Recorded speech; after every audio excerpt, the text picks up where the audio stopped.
بولے بھائی اور بولے. سنو سنو حضرت کیا فرما ہے.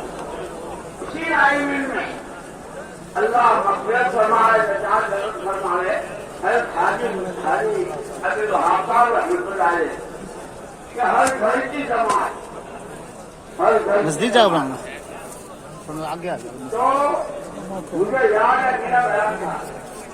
میں نے کہا کہ ایسا کون ہے ایک پٹھان کھڑا ہوا ماشاء اللہ بہت زندہ دل قوم ہے پٹھان.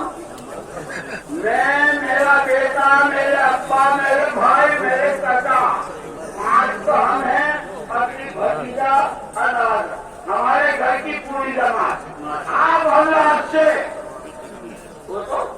گھر گھر سے 4 اب پوتے نواسے بھتیجے بھانجے اور یہ تو مردوں کا ہوگا پھر عورتوں کا کیا ہوگا. جہاں صحابہ تھے وہاں صحابیات بھی تھی, جہاں تابعین تھے وہاں تابعات بھی تھی, جہاں تبع تابعین تھی وہاں تبع تابعات بھی تھی. امت پوری کی پوری رحمت بن کر جی رہی تھی. خدا ہمیں تمہیں نبی کی نیابت میں عالم کے لیے رحمت بنا کر جی رہے. آمین آمین. اب یہ آپ سنیں بھائی سنیں اللہ آپ کو